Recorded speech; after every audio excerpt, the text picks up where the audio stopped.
30-second board. These are hot topics in the sport.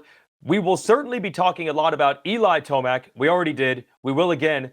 But a tip of the cowboy hat, is that the type of hat he always wore? John Tomac is the Grand Marshal for this weekend's race because it is Colorado. It's the home state for the Tomacs. John Tomac might be as legendary, if not more so, than his son, JT. So he was a great American road cyclist. He switched to mountain biking when that sport was really starting to take off. One of the biggest stars in those early days, so a legend. And then obviously he's done a great job guiding his son's career. So tip of that cowboy hat to John. That'll be fun this weekend as Grand Marshal. Yeah, it's going to be great. And I had an opportunity to go visit with all of the Tomac family this past fall, setting up for the Motorsports Supercross preview show. And, you know, the focus was talking about Eli and his return to Motorsports Supercross. But I was awestruck of John because I followed his career. I know what a legend he was on bicycles. So for him to be recognized in this format at this race, you know, we're with Steve Lamson at Hangtown. We're going to even one up that with John Tomac at Thunder Valley. This is an awesome thing that we're seeing happen, is bringing these legends, whether it's in motorcycle racing or not, to be Grand Marshals is a really cool aspect of the weekend. Well done, John Tomac, who has a motocross championship at Loretta Lynn's, by the way. So he's not too shabby on a motorcycle also, and he certainly knows a thing or two about performance in elevation. JT, you've raced this race before, over a mile high, bike, body. What is the bigger effect, you think, with this? I think the motorcycle will be affected the most because it's quantifiable. You know, for the athletes, yes, they're going to notice it. They're going to be a little bit more out of breath than they normally would. And I noticed it when I was walking the track, whether that's Friday or Saturday morning, whatever your routine is.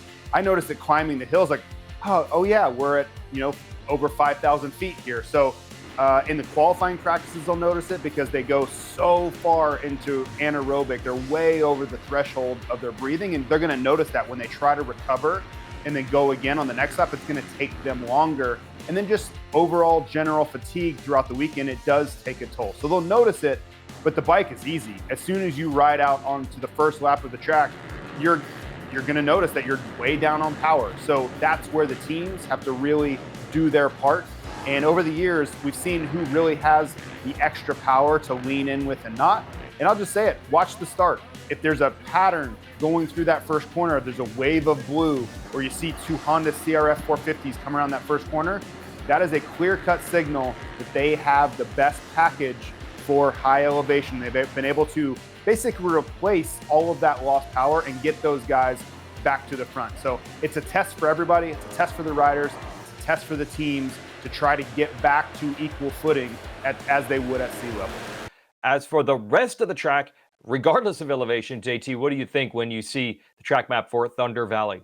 Well, Thunder Valley is one of the more liked tracks, but it changes so much on National Weekend. They bring in so much outside dirt to add some pliability. Not so much different than what we saw last week in Hangtown, because if you showed up on a random Wednesday at Thunder Valley, it's incredibly hard-packed and much more what you would think of Colorado.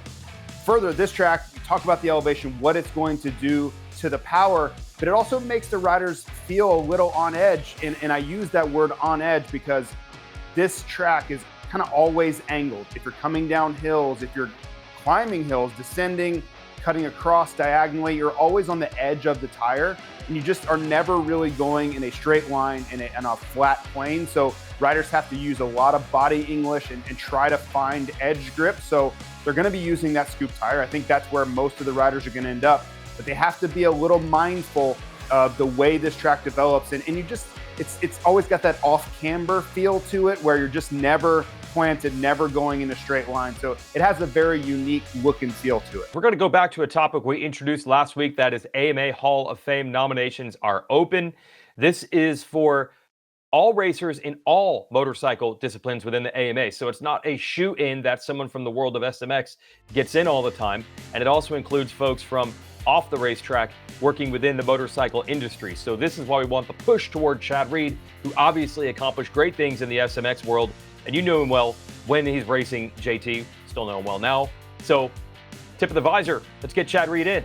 Yeah, I think this is a no-brainer. You look at the collection of work that he has, like the body of work, and then also he was one of the best racers we've ever seen. And I always say that he is the rare combination of both, where he has accumulated numbers that are truly mind-blowing, podiums and all these things that, you know, think about how long he raced in the premier class. But then he also was a two-time Monster Energy Supercross champion and an AMA Pro Motocross champion. Like, that is such a rare find. So to me, it's like, yeah, what are we even talking about whether he should be in or out? We're going to talk to Selvaraj Narayana here in a moment, who is also a nominee. We'll give his accolades then. There's a couple other names that pop out on the list for me. Bill Balance, who's one of the greats in Grand National Cross Country on ATVs. He was there when I broke into this industry. He is up to be nominated. He's a 9-time champion there. And then I found your old boss, Geraldo Faraci, when you raced for Husqvarna way back. He's on the list too, JT.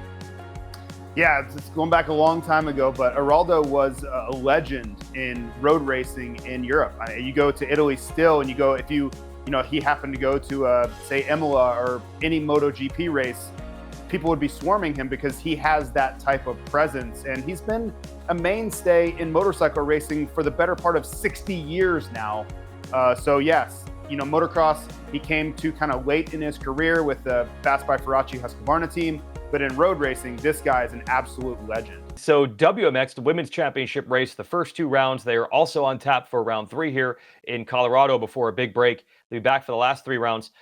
So Lachlan Lala Turner, JT, has won 3 of the 4 motos. She's been super dominant, especially what we saw at Hangtown.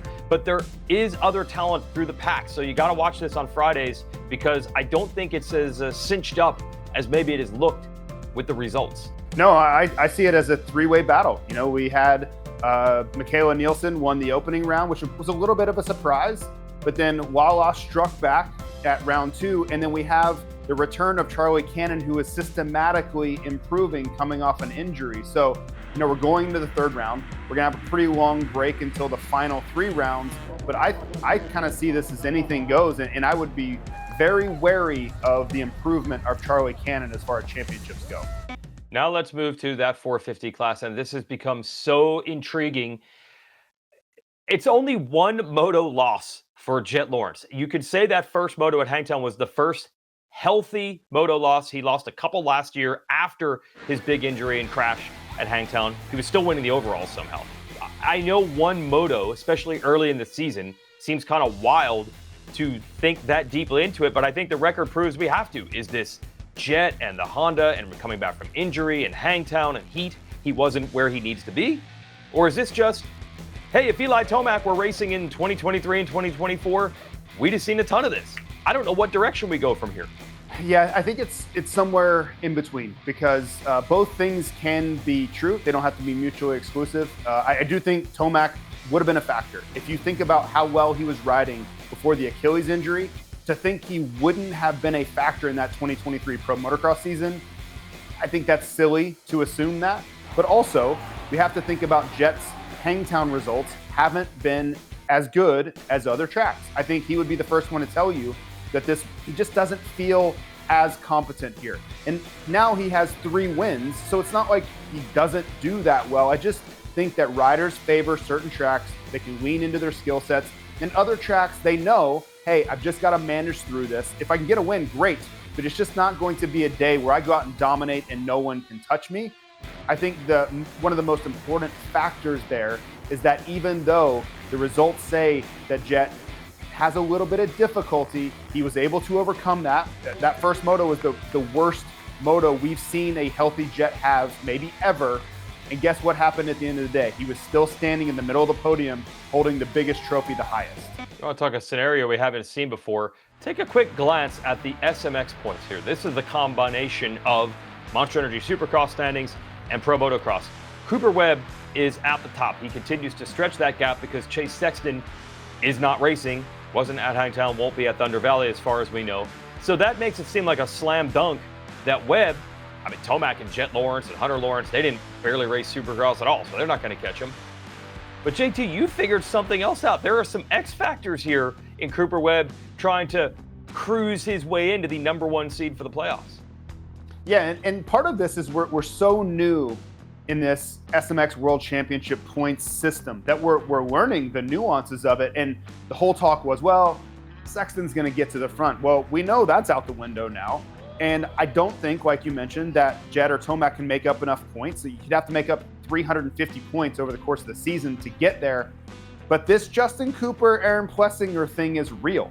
And you just start gaming out the math, and they could very easily get to the front and go in as the top seed. And I don't know that there would be a more unlikely headline that we could possibly come up with than either AP or Justin Cooper are the top seed going in when we go into Concord. So that's what this championship is. That's the chaos that is created through this point system. And I don't think there's ever been a better way to represent consistency and what an entire season means than if one of those two were the top seed. And it reminds me of, we used to have this like Grand National Championship concept, and Andrew Short had won it a couple of times because of the combination of Supercross and Motocross. This is very representative of that.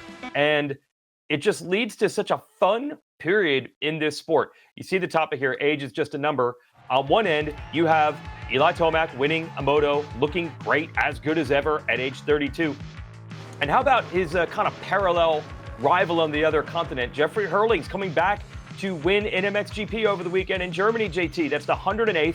That's the most ever Grand Prix victory for Hurlings, who has been through the ringer on injuries, but showing he still has it.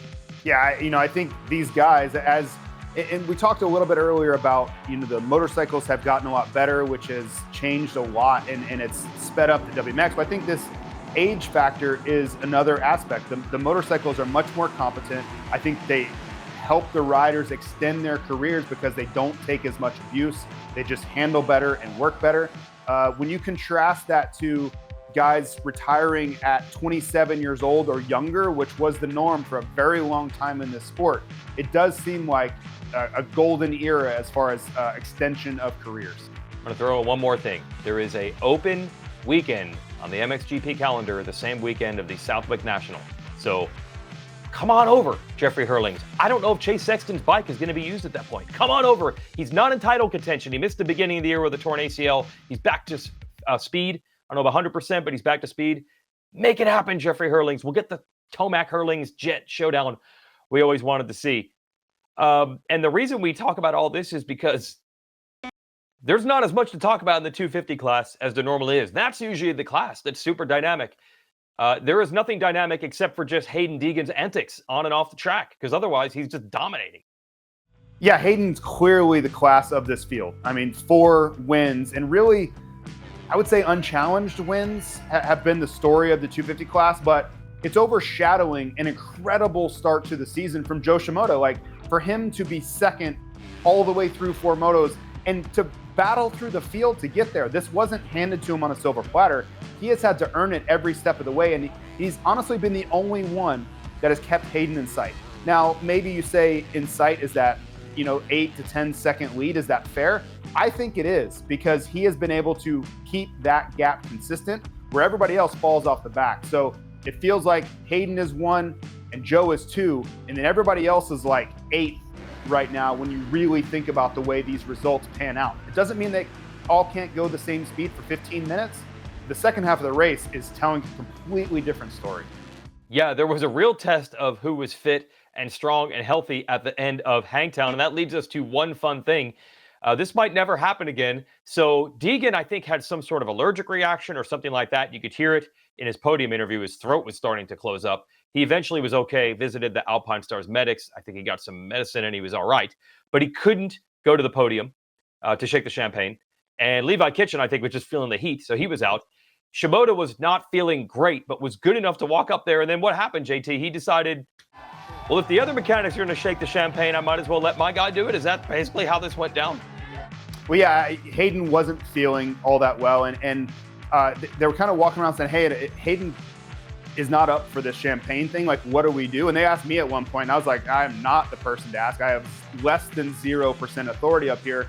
But Brian's like, well, we're gonna let our mechanic do it. We're gonna let Duff do it, and he's the perfect guy in the perfect scenario to lean into this and spray champagne. So I thought it was a really cool thing. These mechanics work endless hours. The amount of work that they put in during the week and on the weekend, I don't think that most people understand the lengths that they go to make sure that the job gets done. So for them, this was a moment to celebrate, and I think they really felt the appreciation of this. So regardless of, whether Hayden wasn't feeling up to it or not, I was smiling because I thought this really was a chance for them to feel some appreciation that otherwise they don't always get. Yeah, that's Ben Griffith with Shimoda, Brent Duffy, who you mentioned, with Deegan, and Matt Goodbread. That's the mechanic for Levi Kitchen. Good job with the champagne, boys. We're going to wrap up this episode of SMX Insider. Let's again remind you of exactly the broadcast format for the weekend. Everything will work on the normal time. That is 10 o'clock Mountain Time, Race Day Live. That will be noon Eastern if you want to watch there. The gate drops at 1 o'clock local. That's 3 Eastern.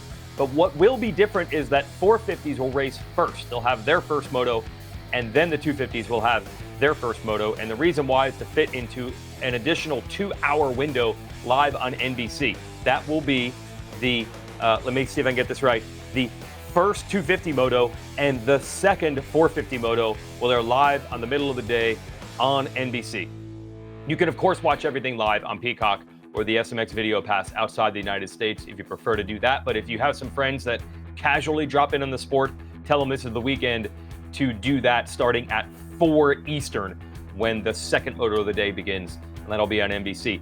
Hi folks, Lee Diffie from NBC Sports here. If you truly enjoyed what you just watched, you can get more news, interviews, and highlights by subscribing to the Motorsports on NBC YouTube page. You can get it all, so go for it.